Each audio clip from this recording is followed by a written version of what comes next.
उनका जो सस्पेंशन है वो बिल्कुल इलीगल और अनकॉन्स्टिट्यूशनल है।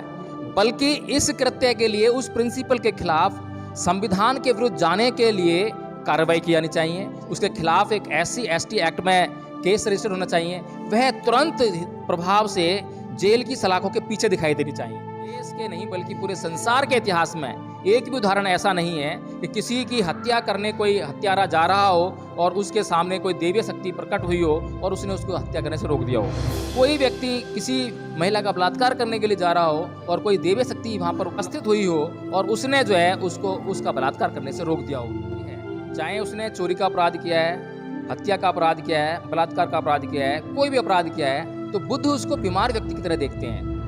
ये महिलाएं जब कोर्ट में आती हैं, जब मैं उनसे इंटरेक्ट होता हूँ, बात करता हूँ उनसे जो है, तो पता चलता है कि उन्होंने कोई व्रत नहीं छोड़ा, हर तरह की पूजा की है, हर तरह के मंदिर में जाके धोख जमाई है, लेकिन उसके बावजूद उन पर अत्याचार हुआ। अत्याचार होने का कारण सिर्फ और सिर्फ यही था कि वे अपने अधिकारों को नहीं जानती थी। एक व्यक्ति जो संविधान पढ़ने की बात कर रहा है, हिंदू कोड बिल पढ़ने की बात कर रहा है, जो स्त्री अस्मिता की हम बात करते हैं, स्त्री सशक्तिकरण की बात हम करते हैं, वो स्त्री सशक्तिकरण कहाँ से आएगा? नवरात्रों में दुर्गा पूजा करने से आएगा या फिर संविधान पढ़ने से और उनके अधिकारों को उनको जानने से आएगा? वो वैज्ञानिकता है। कोई भी स्त्री अगर संविधान को पढ़ती है तो क्या रिजल्ट्स आएंगे? कोई भी स्त्री अगर हिंदू कोड बिल को पढ़ती है तो क्या रिजल्ट्स आएंगे? और कोई भी स्त्री अगर 9 दिन तक 9 रातों तक नवरात्रि के व्रत रखती है तो उससे क्या?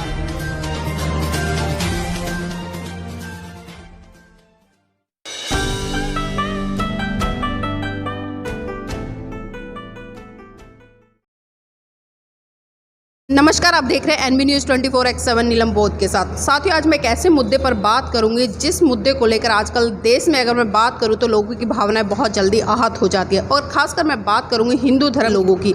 अगर कोई भी व्यक्ति हिंदू धर्म को लेकर किसी भी तरह की स्टेटमेंट दे देता है तो कहीं ना कहीं जो हिंदू धर्म के रक्षक हैं या पोषक है या इस विचारधारा को फॉलो करने वाले लोग हैं, उनकी भावनाएं बहुत जल्दी आहत हो जाती हैं। साथियों, अभी वर्तमान में एक प्रकरण निकल कर आया उत्तर प्रदेश का, जो काशी विद्यापीठ कॉलेज है उसका। वहाँ पर मिथिलेश गौतम, जो कि राजनीतिक शास्त्र के अध्यापक हैं और संविदा पर लगे हुए हैं, उन्होंने अभी नवरात्रों को लेकर एक ट्वीट किया। और ट्वीट में साथियों उन्होंने कुछ इस तरह से लिखा था, मैं आपको पढ़कर बता देती हूँ, जिससे कि हिंदू धर्म के लोगों की भावनाएं बहुत बड़े स्तर पर आहत हुई।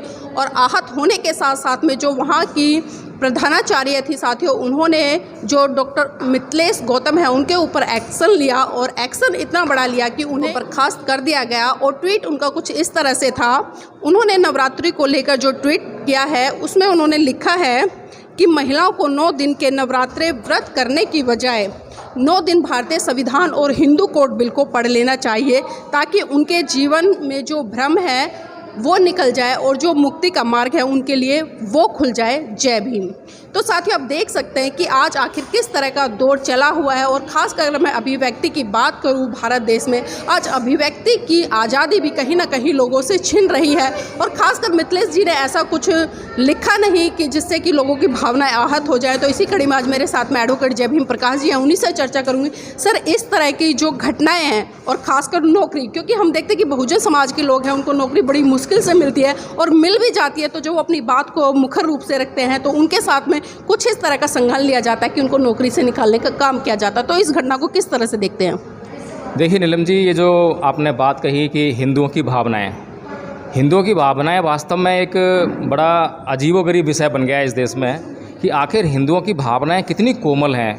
और जहाँ पर हिंदू धर्म को सहिष्णु और सहनशील धर्म माना जाता है, ये उसका एक उदाहरण और है। इससे पहले भी हमने बहुत सारे उदाहरण देखे हैं जहाँ पर एक तरफ योगी आदित्यनाथ जी और इस देश के हिंदू लोग मुस्लिम लोगों के कहीं पर भी सार्वजनिक स्थान पर नमाज पढ़ने पर प्रतिबंध लगाते हुए दिखाई देते हैं। वहीं पर हम देखते हैं कि ट्रेनों में, बसों में जो हिंदू लोग हैं भजन कीर्तन करते हुए जाते हैं।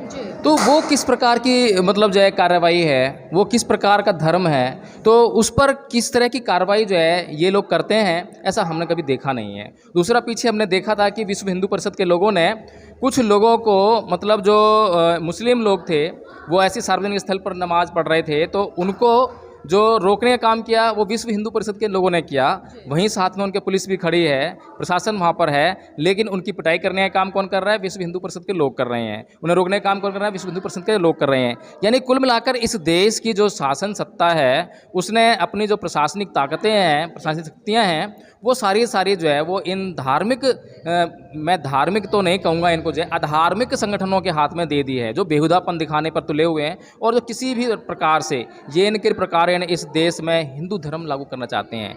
अब इस ट्वीट को ही ले लीजिए जो डॉक्टर मिथिलेश गौतम जी ने ट्वीट किया है। इस ट्वीट में आखिर है क्या? अब हमारा जो संविधान है उसका जो 51A जो आर्टिकल है, अनुच्छेद है, उसमें कुछ नागरिकों के कर्तव्य हैं, मौलिक कर्तव्य उसमें गिनाए गए हैं। तो उसमें एक मौलिक कर्तव्य यह भी है कि जो नागरिक हैं इस देश के, वो अपने भीतर साइंटिफिक टेम्पर यानी वैज्ञानिक सोच को बढ़ाने का प्रयास करेंगे। तो ये अब सोचनीय विषय बना हुआ है। सबसे पहले तो ये समझ में आना चाहिए इस देश के लोगों को और इस पूरी दुनिया को, इस देश की सरकार को जवाब देना चाहिए कि उनकी नज़र में साइंटिफिक टेम्पर है क्या, वैज्ञानिक सोच क्या है। क्या जो ये नवरात्रों में दुर्गा पूजा की जाती है, अन्य 9 देवी की पूजा की जाती है, ये चीज़ें वैज्ञानिक हैं या फिर जो मिथिलेश कुमार जी कह रहे हैं वो वैज्ञानिकता है? कोई भी स्त्री अगर संविधान को पढ़ती है तो क्या रिजल्ट्स आएंगे? कोई भी स्त्री अगर हिंदू कोड बिल को पढ़ती है तो क्या रिजल्ट्स आएंगे? और कोई भी स्त्री अगर 9 दिन तक, 9 रातों तक नवरात्रि के व्रत रखती है तो उसके क्या रिजल्ट्स आएंगे? अब जिस प्रिंसिपल ने मिथिलेश गौतम जी को उनकी नौकरी से बर्खास्त किया है, उस प्रिंसिपल की मानसिकता कैसी है ये भी हमें सोचना चाहिए। पांडे समाज से आती हैं सर वो? देखिए, पांडे समाज की हो, चाहे त्रिवेदी समाज की हो, चाहे चतुर्वेदी समाज की हो, बात इससे कोई फर्क नहीं पड़ता, क्योंकि इस देश का जो इतिहास है वह बहुत ही स्वर्णिम उदाहरणों से भरा हुआ है। इस देश में ऐसे ब्राह्मण हुए हैं जिन्होंने ज्ञान की उच्चता को छुआ है, ज्ञान के उच्च शिखर को छुआ है। लेकिन इस देश का अगर बेड़ा गर्क करने में लगे हुए हैं तो वो भी ब्राह्मण ही हैं। इसीलिए परम पूज्य बाबा साहब डॉक्टर भीमराव अम्बेडकर ने इस देश के लोगों को अगर किसी सावधान रहने की सलाह दी तो वो ब्राह्मण था। ब्राह्मणवाद से सतर्क रहने की सलाह दी है। किसी भी ब्राह्मण के अंदर अगर आप ब्राह्मणवाद की जो भावना है या ब्राह्मणवाद की अगर बू आपको नज़र आए उसके अंदर जो है, तो आप उससे सतर्क हो जाइए और उससे दूर रहिए। कहीं ऐसा ना हो कि उसकी भावनाओं की चपेट में, उसकी जो दुर्भावना है उसकी चपेट में आप आ जाएं। और आज हो भी ऐसा रहा है। आज जो भावनाओं का जो मामला है इतना गरमाया हुआ है और मुझे तो बड़ा मतलब शर्म आती है ऐसे लोगों पर। बहुत सोचकर जो है बड़ी शर्म का विषय है कि इनकी भावनाएं इतनी छोटी हैं, इतनी तुच्छ हैं, इतनी घृणित मानसिकता के लोग हैं कि इनको ये समझ नहीं आता कि सही क्या है, गलत क्या है। एक व्यक्ति जो संविधान पढ़ने की बात कर रहा है, हिंदू कोड बिल पढ़ने की बात कर रहा है, जो स्त्री अस्मिता की हम बात करते हैं, स्त्री सशक्तिकरण की बात हम करते हैं, वो स्त्री सशक्तिकरण कहाँ से आएगा? नवरात्रों में दुर्गा पूजा करने से आएगा या फिर संविधान पढ़ने से और उनके अधिकारों को उनको जानने से आएगा? आज स्त्रियां, नीलम जी, जब मैं कोर्ट में जाता हूं तो मैं डोमेस्टिक वायलेंस के केस देखता हूं, दहेज प्रताड़ना के केस देखता हूं, 125 की भी पिटिशन्स में देखता हूं। उसमें अधिकतर महिलाएं जो वास्तविक रूप से जो प्रताड़ित महिलाएं हैं, उनको जिनको न्याय मिलना चाहिए, उनके प्रताड़ना के पीछे मैं कारण देखता हूं कि उनमें धार्मिक भावनाओं की कोई कमी नहीं है। उन्होंने ऐसा नहीं है कि व्रत ना किए हों, बल्कि पूरी श्रद्धा से व्रत किए। बल्कि जो कोर्ट में पढ़ी लिखी महिलाएं आती हैं वो व्रत नहीं करती हैं, वो पूजा पाठ नहीं करती हैं, वो मंदिर नहीं जाती हैं। लेकिन जो अत्याचार सहन करके वास्तव में जो अनपढ़ महिलाएं हैं, जिन्हें हम ग्रामीण तबके की महिला कह सकते हैं, गंवार महिला कह सकते हैं, वे महिलाएं जब कोर्ट में आती हैं, जब मैं उनसे इंटरेक्ट होता हूँ, बात करता हूँ उनसे जो है, तो पता चलता है कि उन्होंने कोई व्रत नहीं छोड़ा, हर तरह की पूजा की है, हर तरह के मंदिर में जाके धोख जमाई है, लेकिन उसके बावजूद उन पर अत्याचार हुआ। अत्याचार होने का कारण सिर्फ और सिर्फ यही था कि वे अपने अधिकारों को नहीं जानती थीं और समय पर जो उनके लिए रेमेडी कॉन्स्टिट्यूशन में अवेलेबल है, जो संविधान में उनके लिए प्रावधान उपलब्ध है, जो कानून संविधान के माध्यम से बनाए गए हैं उनकी रक्षा के लिए, जैसे कि डोमेस्टिक वायलेंस का जो कानून है। अब डोमेस्टिक वायलेंस का कानून क्या उनको सुविधा देता है उनको पता ही नहीं है। उनको ऐसा लगता है जैसे पहले जो दहेज कानून था, दहेज का कानून में जैसे ही उन्होंने शिकायत की, दहेज का कानून रजिस्टर्ड हो जाएगा, ससुराल वालों को जेल हो जाएगी और फिर जो है जो वो पारिवारिक संबंध है वो बन नहीं पाएगा, उसका जो परिवार है टूट जाएगा। इस तरह की मानसिकता अभी भी औरतों के भीतर बनी हुई है, महिलाओं की बनी हुई है। तो कुल मिलाकर ये है कि आज महिलाओं को हिंदू कोड बिल, संविधान, उसके साथ साथ जो उसके कानून हैं, डोमेस्टिक वायलेंस एक्ट पढ़ना बहुत ज़रूरी है कि किस तरीके से परिवार में रहते हुए जो पारिवारिक सुरक्षा है उनको मिल सकती है, प्रोटेक्शन ऑफिसर उनके लिए लागू किया जा सकता है और इस तरह से वे परिवार में जो है एक सुख शांति और समृद्धि का माहौल बना सकती हैं। जी सर, जिस तरह से आपने बात की कि महिला को हिंदू कोड बिल पढ़ना चाहिए, संविधान पढ़ना चाहिए, क्योंकि अगर इस तरह के ग्रंथों को वो पढ़ेंगी तो कहीं ना कहीं अपने हक अधिकारों के लिए जागरूक होंगी और जिस तरह से आज सामाजिक परिवेश में अत्याचार शोषण होता है तो उनसे भी निजात मिलाने में उन्हें बहुत बड़े स्तर पर एक सक्रिय भूमिका, एक सक्रिय योगदान उनके लिए सार्थक कारगर होगा। और इसी तरह की बातें डॉक्टर मिथिलेश ने भी की हैं, लेकिन उनका खामियाजा उनकी नौकरी से हाथ धोकर भुगतना पड़ा है। तो सर ये भी जानना चाहूँगी, आज जिस तरह से हम नवरात्रों की बात करें या डॉक्टर मिथिलेश ने नवरात्रों के लिए जो संदर्भ दिया और खासकर जो ट्वीट किया, हम देख रहे हैं कि अभी मैं वर्तमान में मैंने सर एक वीडियो भी बनाया था नवरात्रों को लेकर जिसमें कि मैंने कहा था कि आप सरकारी आंकड़े उठाकर देख लेना कि इन 9 दिनों में कितने बलात्कार, अत्याचार, शोषण महिलाओं के ऊपर होंगे, तब आप बात करना। तो सर अभी वर्तमान का एक उदाहरण लूँगी, अभी उत्तर प्रदेश की एक ऐसी घटना है जहाँ पर एक मासूम छोटी सी बच्ची के साथ में बलात्कार हुआ। तो क्या उस बच्ची के अंदर वो दिव्य शक्ति नहीं आई या वो माता नहीं आई, या जिस व्यक्ति ने उस बच्ची के साथ में बलात्कार किया क्या उसके अंदर इतने हिंसक प्रवृत्ति के देवी देवता वास करने लगे कि उसको बलात्कार करने पर उतारू हुआ। इसी तरह सर एक दिल्ली की भी घटना आई है, तो इन चीज़ों को किस तरह से देख रहे हैं सर? देखिए नीलम जी, ये जो घटनाएं हैं हर कोई व्यक्ति जानता है। मूर्ख से मूर्ख व्यक्ति से भी आप पूछेंगे कि भाई कोई व्यक्ति अपराध क्यों करता है तो वो भी जानता है कि उसके मन के अंदर जो आपराधिक प्रवृत्ति है उसके कारण वह अपराध करता है। और भगवान बुद्ध ने इस देश के लोगों को एक बहुत ही बड़ा संदेश दिया इस मामले में कि आपराधिक दृष्टि जो होती है उससे कैसे निजात मिल सकती है एक व्यक्ति को। जो है उन्होंने जो है अपराधी को नष्ट करने का काम नहीं किया, नष्ट करने की कभी सलाह नहीं दी है, बल्कि जो अपराधी है चाहे उसने चोरी का अपराध किया है, हत्या का अपराध किया है, बलात्कार का अपराध किया है, कोई भी अपराध किया है, तो बुद्ध उसको बीमार व्यक्ति की तरह देखते हैं।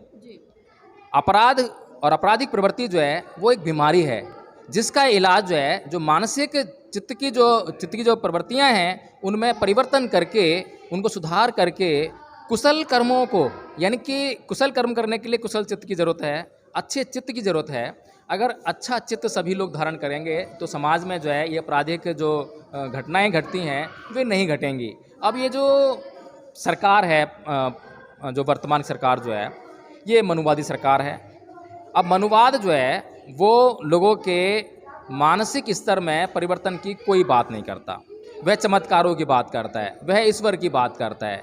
और जब तक लोग इन चमत्कारों और ईश्वर चक्कर में फंसे रहेंगे उन पर जो है ये जो आपराधिक घटनाएं हैं, चोरी की, हत्याओं की, बलात्कार की घटनाएं लगातार होती रहेंगी। और आज तक इस देश के नहीं बल्कि पूरे संसार के इतिहास में एक भी उदाहरण ऐसा नहीं है कि किसी की हत्या करने कोई हत्यारा जा रहा हो और उसके सामने कोई देवीय शक्ति प्रकट हुई हो और उसने उसको हत्या करने से रोक दिया हो।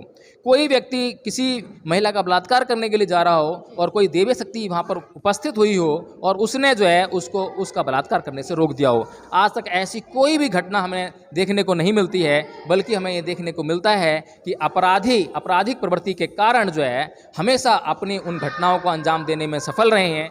सर जानना चाहूँगी, जिस तरह से प्रोफेसर मिथिलेश गौतम जी के साथ में जो प्रकरण हुआ है तो संवैधानिक रूप से उनको उनकी नौकरी मिल पाएगी या फिर इसी तरह से देश में जो बहुजन समाज के लोग हैं लगातार टारगेट होते रहेंगे और अपनी नौकरियों से हाथ धोते रहेंगे?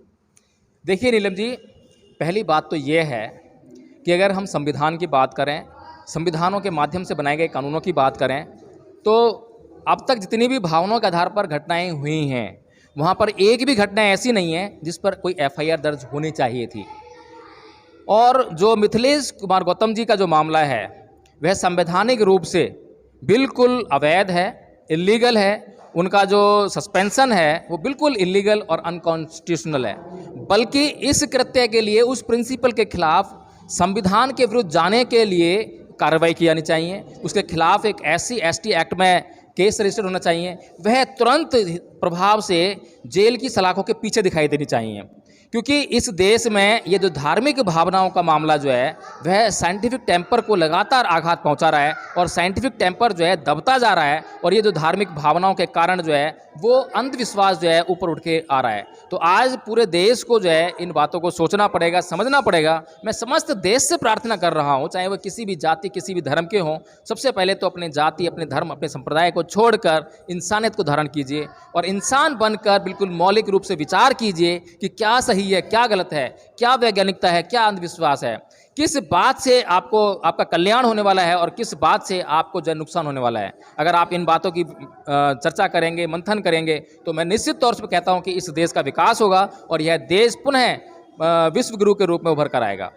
तो ये थे हमारे साथ में एडवोकेट जय भीम प्रकाश जी, जिन्होंने हमारे साथ में बारीकी से चर्चा की और संवैधानिक रूप से भी जो इसमें हो सकता है उस चीज़ को भी बड़े बारीकी से सर ने रखा है। और जो डॉक्टर मिथिलेश जी हैं उनको घबराने की जरूरत नहीं है, क्योंकि संविधान आपके पास में और संवैधानिक रूप से आपको आपकी नौकरी मिलकर रहेगी, और नहीं मिलती तो बहुजन समाज तैयार है सड़कों पर उतरने के लिए।